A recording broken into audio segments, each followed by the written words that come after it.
Aqui, nós fomos numa igreja em Israel. Ó, muita presença de Deus. E eu quis filmar. Quando eu comecei a filmar, daí a pouco veio uma irmãzinha e pegou meu celular. E o que era, irmãos? É que nessa igreja lá em Israel, lá em Jerusalém, tinha uns muçulmanos na frente que se converteram e eles não poderiam aparecer em lugar nenhum. Não pode filmar.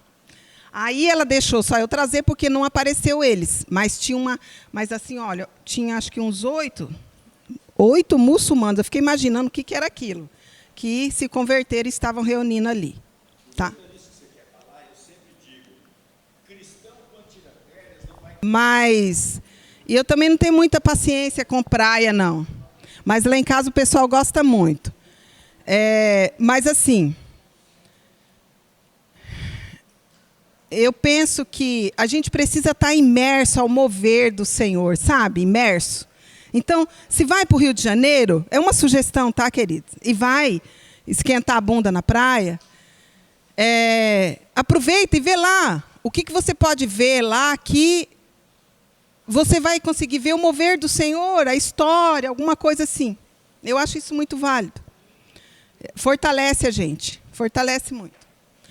República Tcheca. Aí fomos parar na República Tcheca.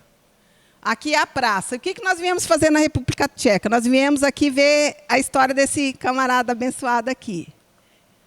Aqui é o relógio mais antigo do mundo, que está lá na praça da República Tcheca, muito top. Mas esse aqui é o Jan Hus. Jan, porque a mulher lá da Tcheca, a tcheca que ficava falando lá, eu pedi para ela repetir, então ela repetia Jan Hus. Jan Hus. Eu falei, mas não é Jan Hus. Então, pode falar Jan Hus ou Jan Hus. Mas esse é um pré-reformador. Um pré-reformador, me ajuda aí, Irani, de 1400.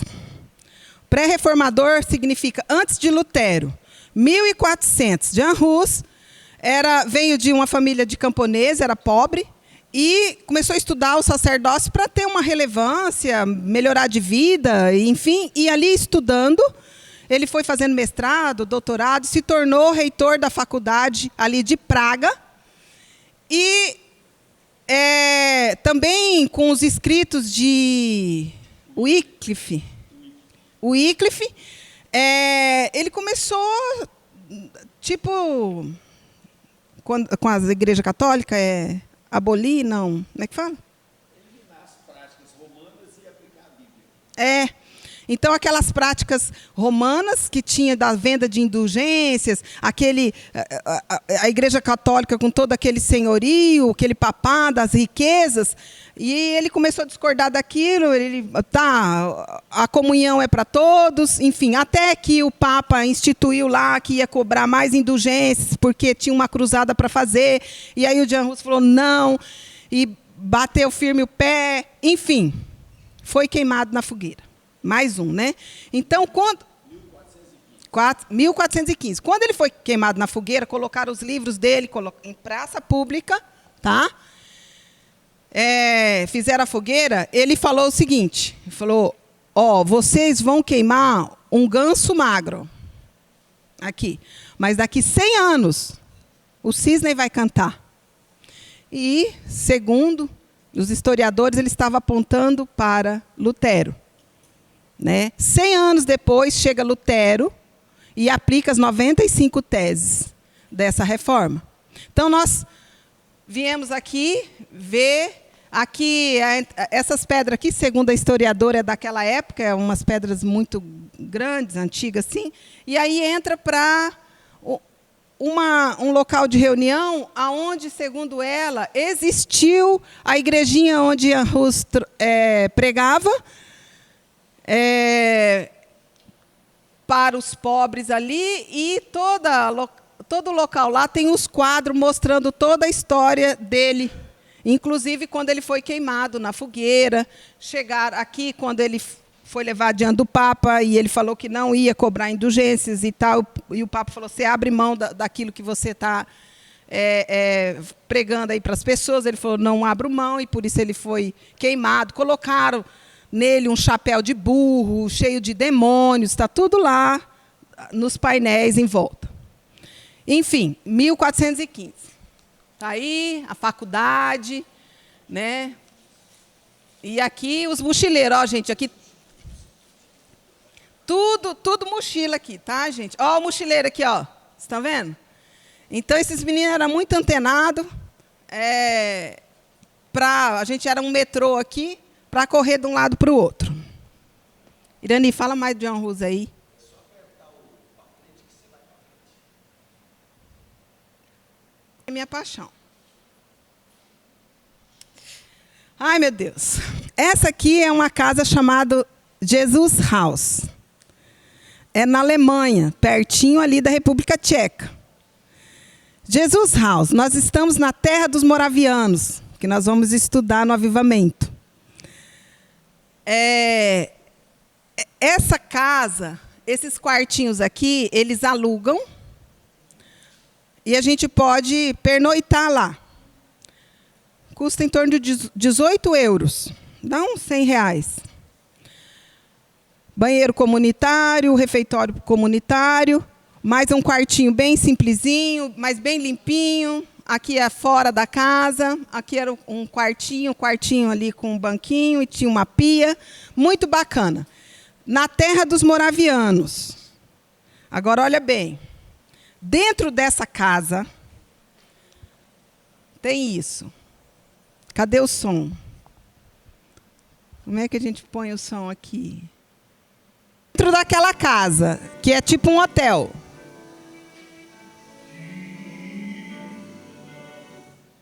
Vou voltar aqui para vocês verem, que tem lá dentro.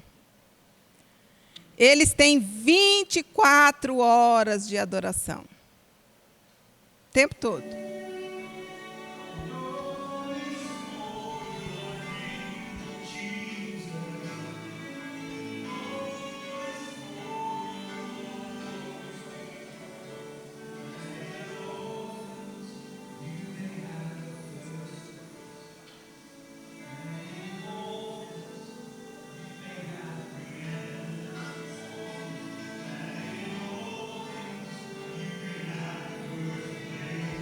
Dá metade disso aqui. Esse é a Mariana, o Bruno. Então a gente está dormindo. Esse local é lá na casa, nesse hotel. Só que é tudo muito fechadinho, então a gente não ouve nos quartos.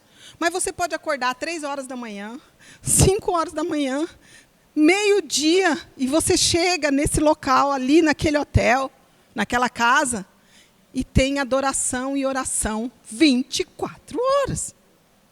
E é uma presença que eu estou falando aqui, eu estou arrepiando de lembrar. É algo tremendo, tá? Então, vale a pena, se for lá para a Alemanha, vai lá na terra dos moravianos, em Herrhut, e procura essa casa. Na internet você entra lá e já para reservar o local lá. Aqui a gente está indo para a torre de oração, a torre de oração dos moravianos. E esses mochileiros aí, que ia na frente e eu ia atrás.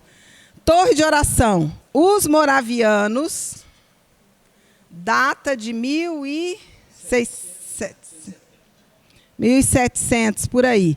Então, os moravianos é porque vem da Morávia, ali na Guerra dos 30 anos, né? E saíram, refugiaram na terra ali do Conde, na Alemanha. Isso? Gente, é muita informação, muitos avivalistas. Mas é isso. Na Guerra dos 30 anos, ali, República Tcheca, Boêmia. Que hoje chama República Tcheca, na época era Boêmia e Morávia, e foi para a Alemanha, e esse conde, que era um homem rico, resolveu formar um refúgio para eles. O bacana disso, que eu acho assim top para nós, o conde também já vinha do movimento pietista, ali, que era, né, da piedade, que veio de Lutero, Então, você começa a ver na linha, sabe? Quando você vai estudando a história da igreja, dos movimentos de avivamento, você vê, parece que o Senhor colocando assim foguinho aqui, depois que pegou aqui, pegou ali. E eles chegaram lá o conde deu uma terrinha para eles, nós fomos lá na terrinha onde o conde deu para eles lá. E nessa época, imagina, gente, vindo refugiados, os cristãos chegando, um de uma linha, outro de outra, várias linhas teológicas. Imagina crente reunido com várias linhas teológicas. O que vocês acham que acontece? Briga. E eles começaram a brigar. Chegaram refugiados de uma perseguição, o conde deu uma terrinha para eles, e ali eles começaram com discussões teológicas, um irmão com o outro ali, e o pau foi torando, a ponto de um estar com um culto aqui, o outro estar com um culto ali, e um ir na casa do outro para falar, o seu culto está errado. Aí o conde, vendo aquela... isso não acontece no nosso meio, né, queridos? Não acontece. E aí, a gente está ali fazendo um encontro e pensando para fulano não ficar chateado, não é assim? Não é assim? Para o outro, não. Então, um babado assim. Aí o conde chegou, foi lá na terra e falou assim, é o seguinte, fez um documento, o conde era meio jurista lá, fez um documento onde que, se eles quisessem permanecer na terra, eles teriam que abrir mão das diferenças e focar só naquilo que eram iguais, que pensavam iguais. Então, segundo os historiadores, o conde foi um precursor de falar sobre a unidade do corpo de Cristo. E ali eles tinham que assinar esse documento, que eles iam focar só naquilo que pareciam que tinha igualdade. Começaram a fazer um culto, à noite, uma vigília de oração, em função, enfim, disso. Acho que era 13 de agosto, se eu não me engano, de 1700, coisa assim. E ali começou a oração. 5 anos depois, o fogo pegou. E essa vigília perdurou por 100 anos. E desses 100 anos, muitas coisas aconteceram. Eles foram os precursores das missões modernas. Então, enviaram missionário para o mundo aí afora. Irmãos ali se vendiam como escravo para ir viver na África como escravo. Eles se vendiam, trabalhar como escravo para alcançar os escravos na África. Alasca, Groenlândia, Ilhas Caribenhas. Eles iam para lugares onde ninguém queria. Fogo puro. E tem a história de John Wesley, que foi tocado por eles. John Wesley já fazia, já pregava, já era bonitinho, só que não era cheio do Espírito Santo. Parece que não sei se não tinha nascido de novo. E numa viagem, os jovens moravianos estavam lá em missão, e aí o barco ia afundar, e o Wesley morrendo de medo, e aí os moravianos numa paz, adorando. E eu sei que o Wesley ficou muito tocado com aquilo, e ali ele nasce de novo, é cheio do Espírito Santo. Eu sei que Wesley depois foi visitar os moravianos para ver como que eles faziam. Ou seja, a história dos moravianos é incrível e a gente tira muitos aprendizados. Eles pregavam a unidade do corpo, o amor, a unidade do corpo. Então, tem muitas coisas. Eles eram apaixonados por música. O Conde Zinzendorf, ele acho que escreveu mais de 2.000 hinos. Então, fica pensando, um povo apaixonado por adoração, por oração e pela palavra. O que vocês acham que vai acontecer? Avivamento. Avivamento. 100 anos. Então, nós fomos lá visitar. Aqui, de cima, dá para ver toda em volta. Aqui a gente entra e vai subindo nessa torre, é bem simples.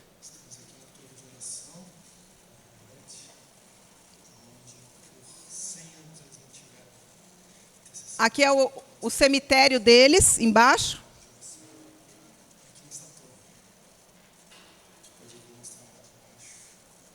Todo o cemitério deles.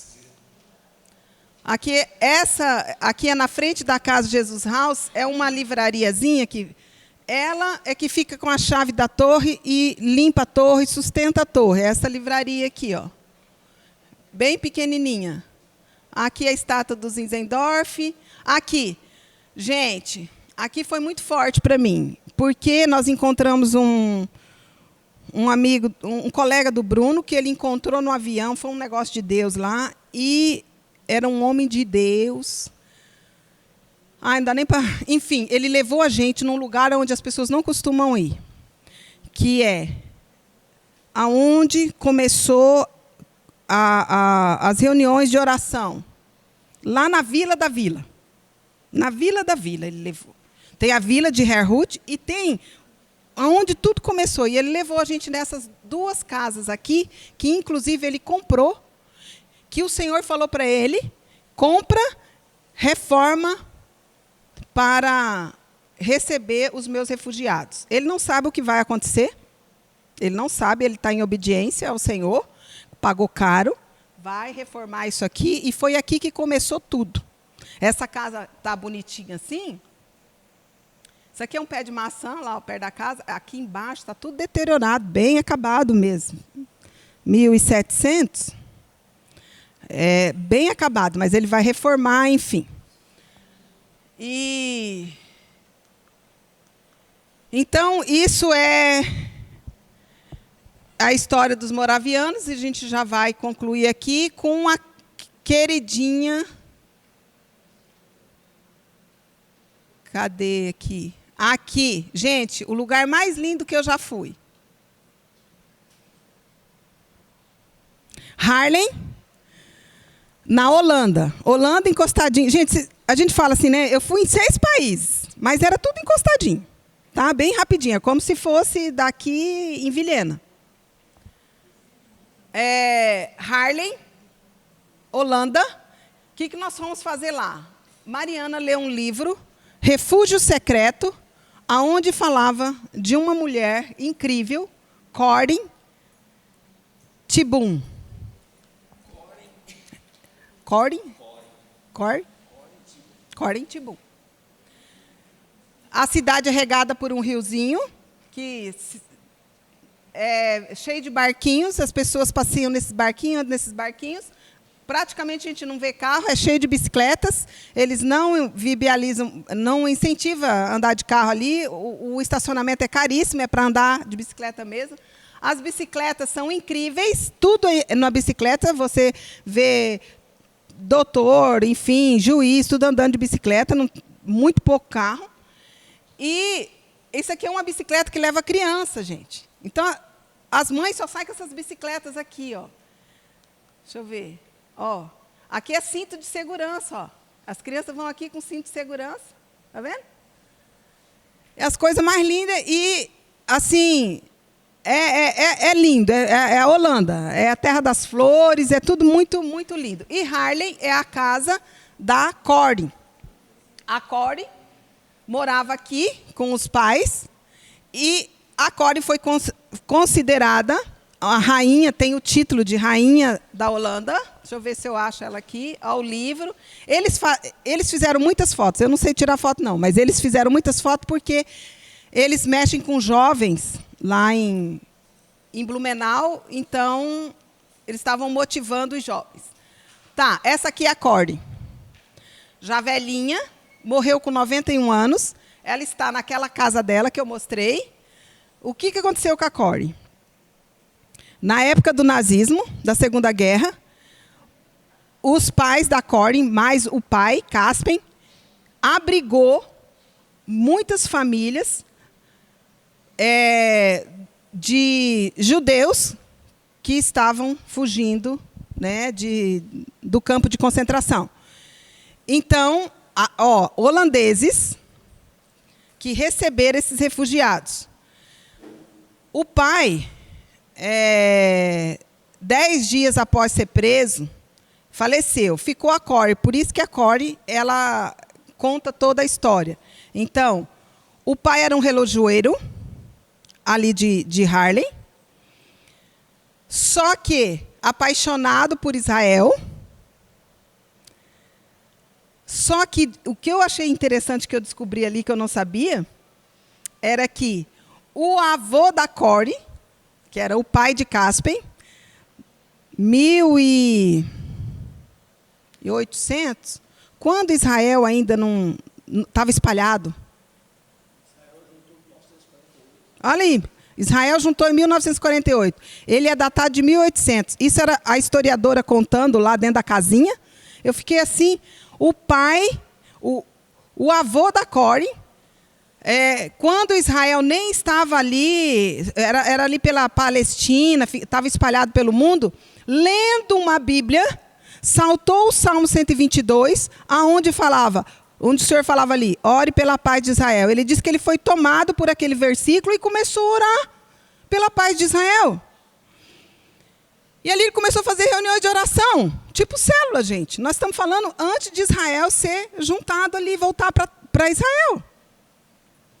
E aí, vamos dizer que 100 anos depois, não deu 100 anos, 50 anos depois, aí começa ali os alemães, enfim, era o pai da Core que estava já, o avô já tinha morrido, a mãe da Core já tinha falecido, o irmão da Core também faleceu, e tinha a irmã da Core que foi também para o campo de concentração com a Core. Mas tá, ela recebia ali os refugiados. Agora, olha bem, o que eles fizeram? No quarto da Core, isso aqui era o quarto dela, o pai dela fez uma parede que dava a largura de uma lajota. Nós entramos aqui nesse buraco, tá? Ela deixou a gente entrar e foi muito desagradável. Entramos, cabiam 6 pessoas em pé nessa parede, tá?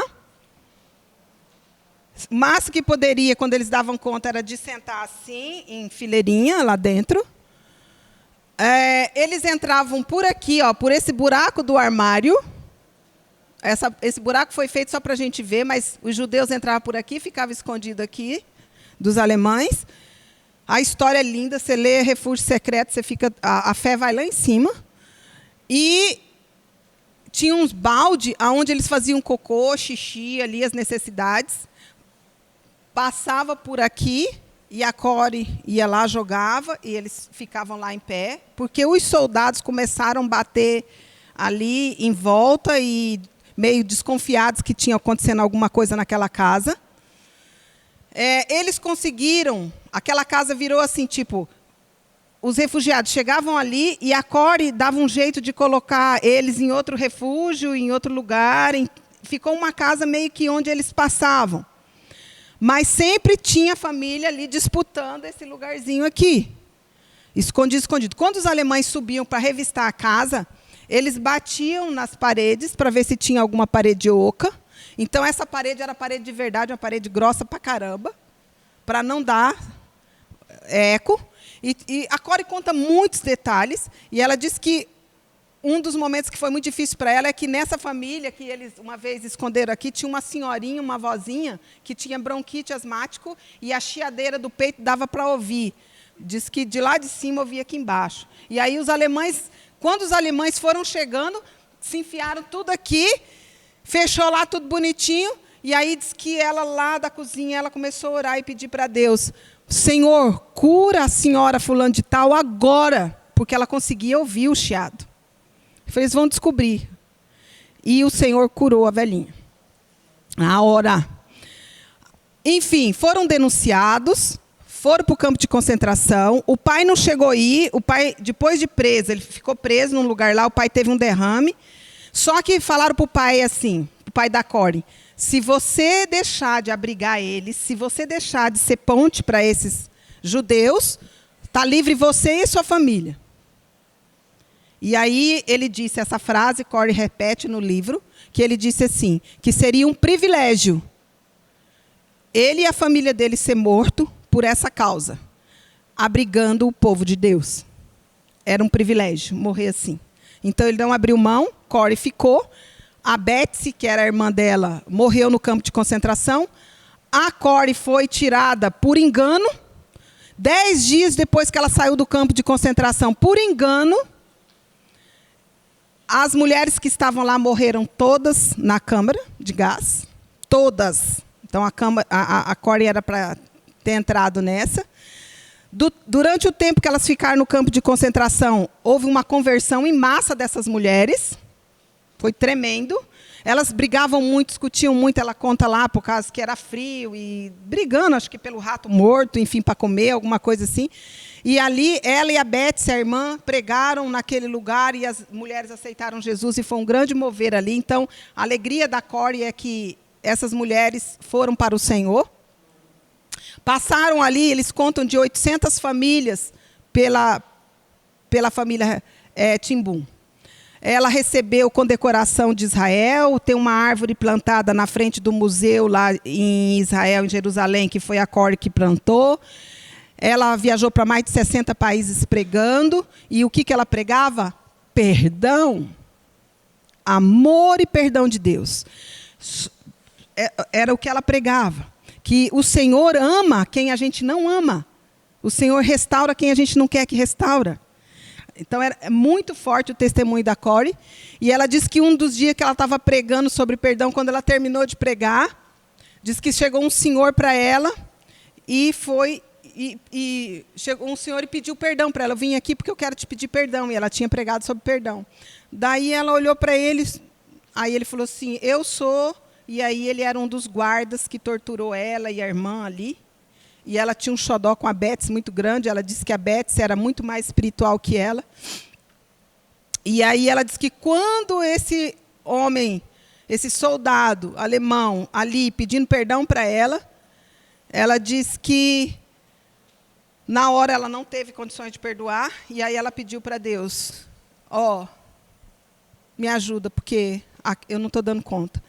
E aí o Espírito Santo falou para ela assim, só estende a mão. E ela, obedientemente, isso serve para a gente, que está enroscado com perdão, obedecer a voz do Espírito, mesmo que você não esteja sentindo vontade de perdoar. E ela diz que quando ela tocou a mão, ela foi tão cheia de Deus, como há muito tempo ela não era, e o perdão invadiu, o amor invadiu por aquele homem. Então, a Corey tem testemunho assim, virou a rainha, títulos e títulos.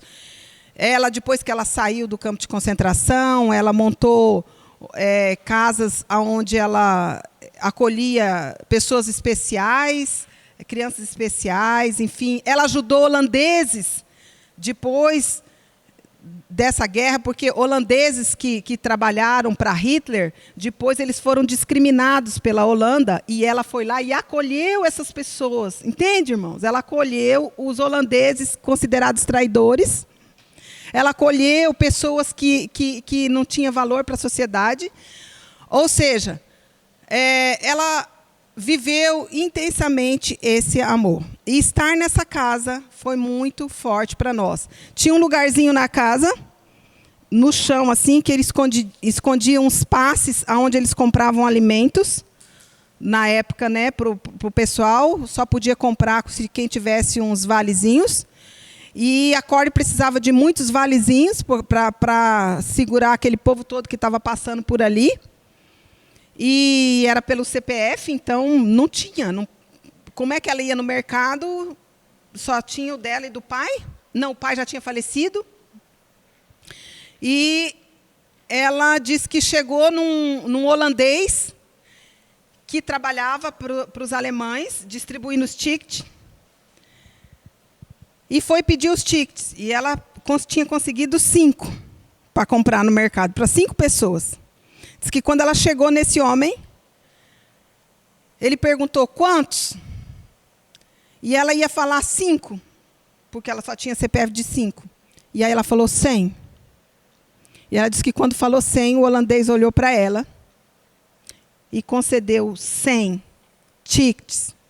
Só que a gente não sabia. Era que aquele holandês tinha uma filha deficiente, uma filha especial, e antes do nazismo, a Corey trabalhava com essas crianças especiais. Gente, vale a pena. Refúgio Secreto é o nome do livro, e a gente é cheio do amor de Deus. Tem em português editado até hoje. Ai, é muita coisa, gente.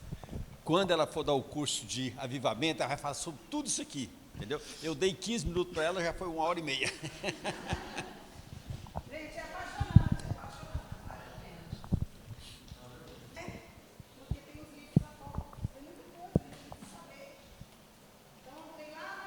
Muito obrigado, Beth, valeu a pena, foi altamente instrutivo. Vamos incentivar alguém, em vez de tirar férias no Nordeste, onde tem areia escaldante, né? Tirar férias instrutiva, edificante, né? Eu sempre fiz isso. Primeiro porque eu odeio praia, né? Segundo porque eu gosto de conhecer, né? Em Jerusalém eu já fui 4 vezes, né? Então eu conheço isso aí quase com uma palma da minha mão, né? Vamos voltar para a nossa apologética, né? Hoje nós vamos ver um dos fatores que mais comprova a existência de Deus. Porque muitos questionam a existência de Deus. O salmista no Salmo 19 diz que as obras de Deus revelam o seu caráter, né? Revela a existência do Senhor, né? Então nós vamos ver só um pedacinho, que não vai dar para ver tudo, né? Sobre a criação divina. A criação segundo a Bíblia, né? Começa com a cosmovisão das religiões. Vocês lembram que no dia que nós falamos de cosmovisão aqui, a gente resumiu as cosmovisões em 3. A horizontal, a vertical e a cíclica. A horizontal é aquela que refere-se ao cristianismo, né? Por quê? Porque ela tem uma origem, um meio e um fim. Então tudo começa com a criação, depois da criação vem a queda, depois da queda vem Jesus trazendo a redenção, né? E no final do período da existência, da história da revelação, tem a consumação. Marcelo, está gostando dos slides? Paguei para fazer. Você não falou para o pessoal, achando que o pessoal vai aprender, paga para fazer, né? Tem gente que sabe fazer. Então essa é a história da criação, né? É a cosmovisão horizontal, né? A criação segundo a Bíblia. No princípio criou Deus os céus e a terra e tudo que neles há, do nada. Essa é uma expressão latina que diz que é do nada. Nihilo significa do nada, né? É uma declaração geral. O restante do texto revela a sequência da obra criadora, o fiat de Deus. Quando ali na Bíblia diz Deus criou todas as coisas, no verso 1, está dizendo foi criado. Aí depois ele vem detalhando o modus operandi de Deus, a maneira em que Deus fez para criar, né?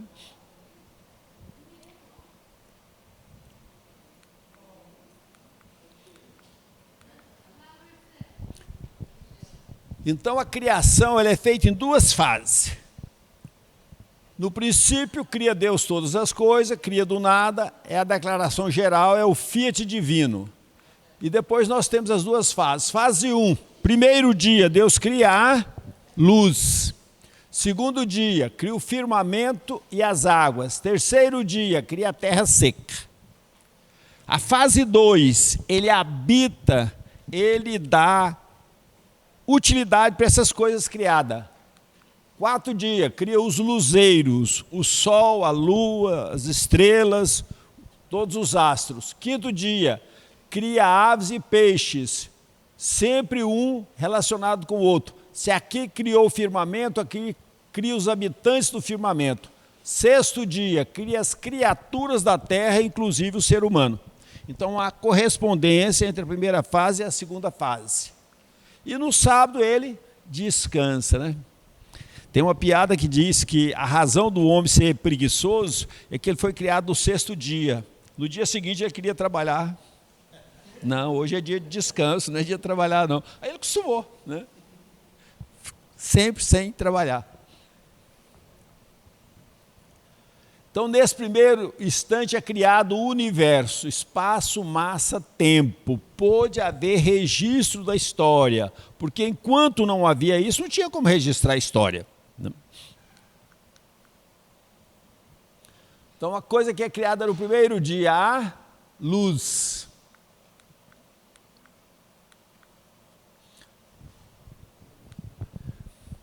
A luz é criada no primeiro dia, independente dos astros. A luz faz separação entre dia e noite, só que não havia sol ainda, né? A luz pode ter sido a manifestação da glória divina. Tiago 1,17 e Apocalipse 21, 23. A criação da luz inaugura a medida do tempo. A luz é formada de partículas, fótons de ondas eletromagnéticas, né? Se comporta como radiação com comprimento de onda que varia do infravermelho a ultravioleta, né? Todo aquele espectro de cores, né, que Isaac Newton conseguiu no prisma, né? As cores que percebemos é o resultado de como as ondas de luz refletem dos objetos.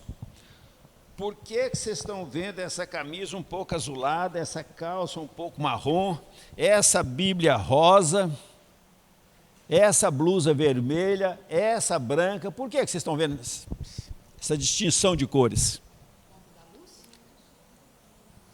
É quase isso. Quem quer?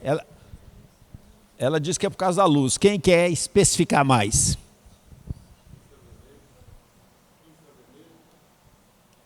É outra palavra. Qual que é a outra palavra? Comprimento de onda. Cada superfície reflete, incide nela e reflete só um comprimento de onda. O comprimento de onda que nós vemos a cor. Pergunta de vestibular: por que a grama é verde? Porque a grama só reflete o comprimento de onda correspondente à cor verde. O mar é azul, o céu é azul, né? O branco. O que é mesmo o branco? A ausência de cor. É o conjunto de todas as cores, dá o branco. A ausência é preto. A ausência é preto.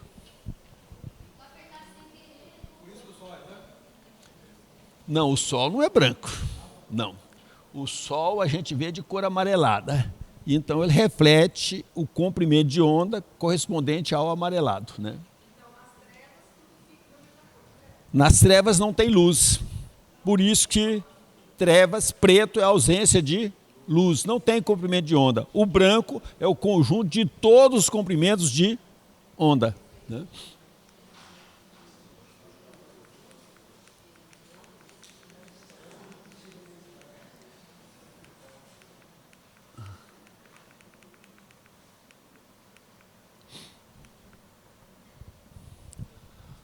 Nós já acabamos de falar, né? As cores que percebemos é o resultado de como as ondas de luz refletem os objetos.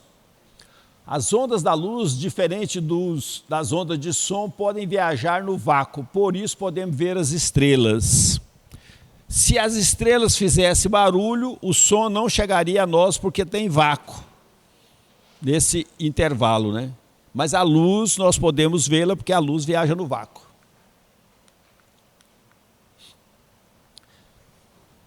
Devido às propriedades da luz, cabos de fibra ótica podem conduzir informações entre continentes a velocidade de 300 mil quilômetros por segundo. Quando eu era criança, o Brasil ia jogar no Japão, eles gravavam videotape, daí 1, 2, 3 dias a gente via o jogo aqui no Brasil. Hoje, como que é? Ao vivo com um delay. O Bonner fala com a sua colega que está lá no Japão, fulana de tal, aí ela faz uma cara de tacho por algumas frações de segundo e responde, né? Por quê? Porque a onda saiu daqui, foi lá e voltou aqui 300 quilômetros por segundo, né? A luz é a fonte de energia e calor mais importante da Terra. Sem ela não haveria vida. É a fotossíntese. Quem faz fotossíntese? As plantas. É o meio, a reação química que as plantas fazem para adquirir o seu sustento, o seu alimento, a sua nutrição. Ou nós alimentamos de planta ou alimentamos daquilo que alimenta de... Se não houvesse planta, não haveria vida. Se não houvesse fotossíntese, não haveria planta. Então, a fotossíntese é a reação química da vida, né? Deus disse, haja luz e houve luz, viu Deus que a luz era boa, houve tarde e manhã o primeiro dia. Então, primeiro dia Deus só criou a luz. A luz é a fonte de tudo, é a fonte da vida, né? Segundo dia, o firmamento.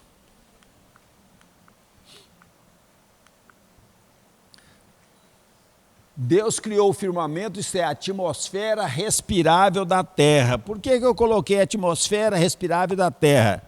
Qual o planeta que tem atmosfera respirável? Só a Terra. Um intervalo de no máximo 6 quilômetros em volta da Terra. Não existe outro planeta que tem. Então alguém te pergunta, tem habitante em outros planetas? Pode haver. Se houver atmosfera respirável, pode haver. Até hoje não se descobriu. Para ir à Lua, o que tem que fazer? Levar a atmosfera daqui para lá, para respirar lá. Qual que é a composição do ar que nós estamos respirando aqui agora? Não chuta não, Jesus. 60% é água, o resto eu não sei. Vamos começar pelo mais importante, que é o oxigênio. 21%. 78% nitrogênio. E outros gases, 1% por aí. Agora vamos para o avião. Qual que é a composição do oxigênio no avião? 7%, nós respiramos 21% aqui no meio ambiente. 7% para o piloto. E 2%, 3% para os passageiros. Ionara assustou aqui. Eu gosto muito de ler, eu fico lá no aeroporto 1, 2, 3, 4 horas, não importa porque eu estou lendo, né? Quando eu entro no avião, não tem mais prazer para ler. Não sabia por quê. Aí eu fui pesquisar, descobri. Porque o oxigênio cai tanto que você não tem mais capacidade de fixação. O oxigênio é só para o cara manter vivo, 2, 3%. Né? O piloto, como tem que ter mais vivacidade, em torno de 7, 8%. Né? E na pandemia, muita gente morreu por falta de... Ele não conseguia respirar. A troca do ar no pulmão chama-se hematose, quando nós eliminamos gás carbônico e puxamos oxigênio. E isso é feito pelas células vermelhas do sangue lá dentro do pulmão, né? Então, no segundo dia, há a separação entre águas que cobriam a terra e águas acima do firmamento, que formavam uma espécie de cúpula protetora. Não havia chuva e as pessoas tinham grande longevidade. Qual foi a primeira chuva que existiu? Dilúvio. Então Noé, quando fez o grande barco, fez pela fé, porque não tinha chuva, né? Como que as plantas eram umedecidas? Através da atmosfera, né? A atmosfera precipitava o líquido e molhava as plantas, né? De onde que vem essa precipitação? Da terra, né? Então é muito comum as mães saírem de noite e botar um paninho na cabeça das crianças para não cair orvalho na cabeça delas, né? O orvalho vem da terra, né? Não cai na cabeça. Houve tarde e manhã, dia segundo. Sempre tarde e manhã. Não vou entrar nesse mérito agora, viu? Terceiro dia. Vocês estão conseguindo ver uma mão aqui? É a mão de Deus que fez todas as coisas, né?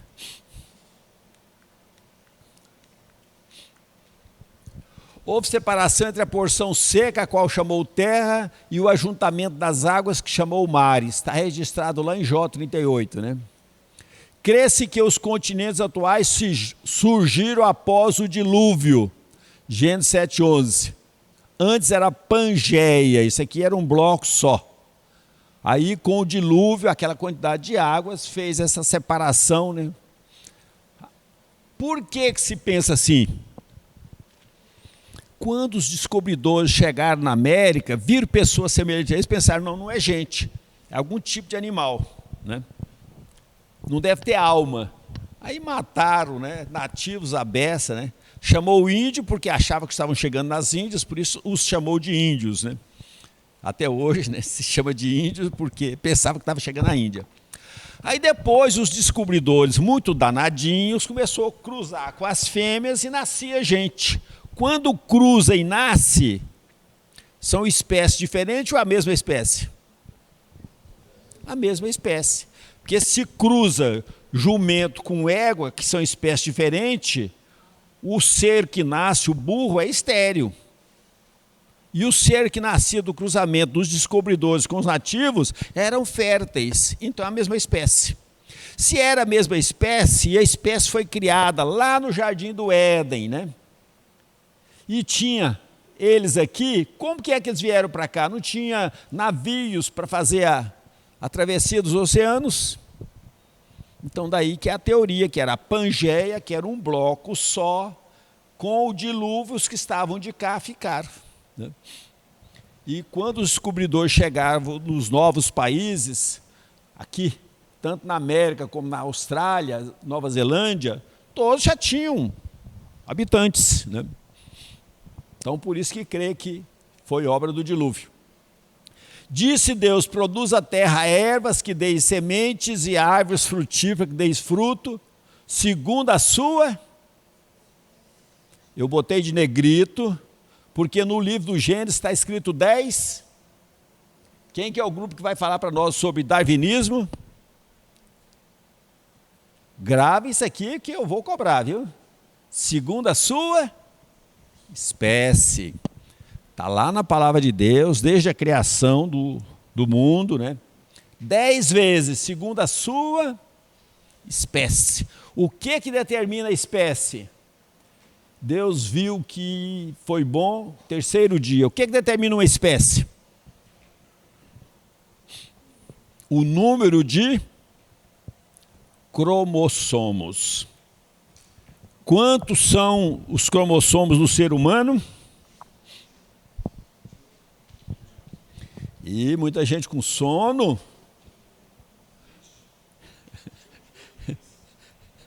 São 44 somáticos e 2 sexuais. Né? Um para representar o masculino e outro o feminino. Se é masculino é XY, se é feminino é XX. Então o masculino é um acréscimo do Y no lugar do X. Espécie próximas do ser humano que tem número de cromossomos próximos. A égua, o macaco, tudo tem número de cromossomos próximos, né? Mas 46 só tem o ser humano. 46 são 23 pares, né? Só tem o ser humano. O que caracteriza uma espécie é o número de cromossomas. Cada espécie tem seu número de cromossomas. Você pode pesquisar aí, você vai ver, né? Então, essa teoria do Darwin, uma espécie criando outra, Deus meteu um cadeado na coisa. Ele realizou a criação e botou um cadeado. Qual que é o cadeado? Número de cromossomos. Cromossomos, que é a parte da célula que ao corar fica colorida. Cromo, soma. Soma em grego é corpo, cromo é cor, né? Então, cromossoma. Os corpos que se tornam coloridos, né? Na citologia.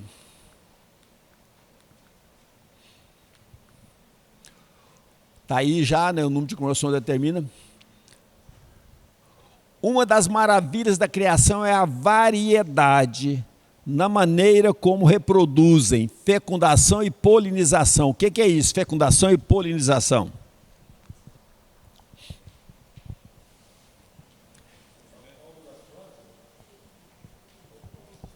Tá, então, Amarildo. Eu fui professor há muitos anos, eu gosto muito de pegadinha. Por que a flor é bela, colorida?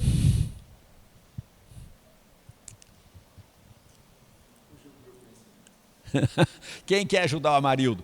Os universitários aí querem ajudar o Amarildo. Por que a flor é bela, é colorida, é perfumada?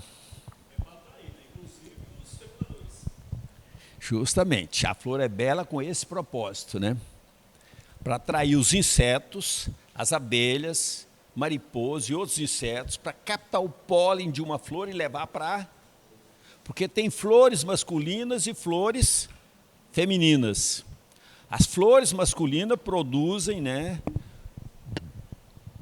o pólen, que tem que ser levado para a flor feminina, para fecundar, para formar o fruto, o qual forma a semente, que tem a espécie, que vai gerar outra planta semelhante àquela da flor, né? Então as flores não são belas à toa, né? Elas têm um propósito. E na fecundação? Agora vai a história, né? Por que a moça é bela? Mesmo propósito. Mesmo propósito.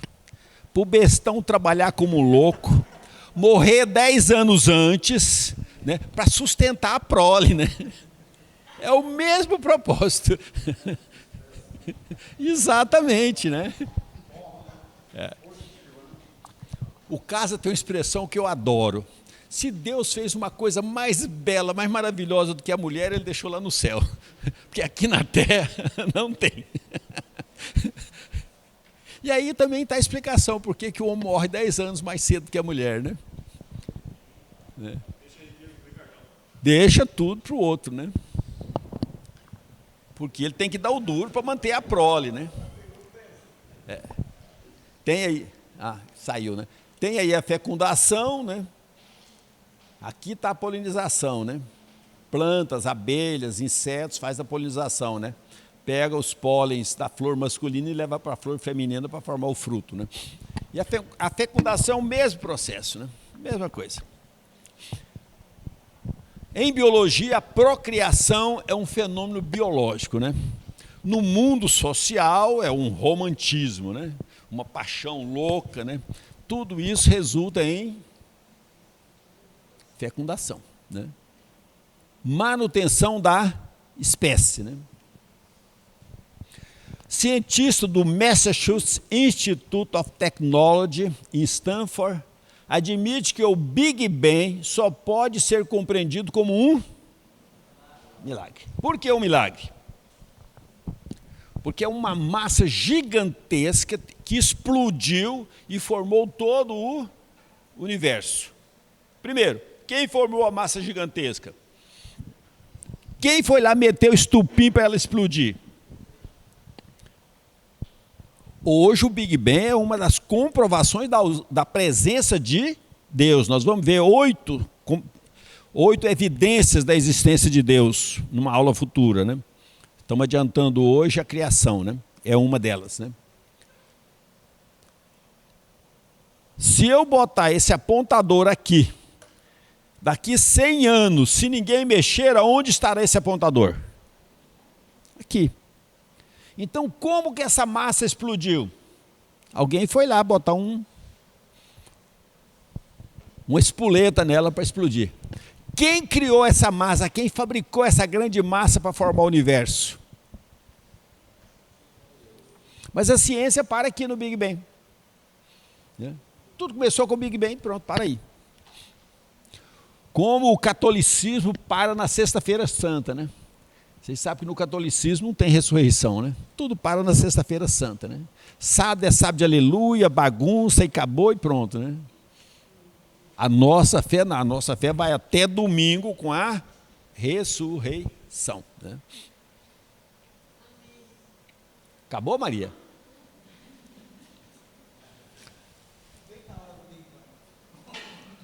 Então vamos parar no terceiro dia, que é o final da primeira fase. Nas próximas aulas a gente continua quarto, quinto e sexto dia.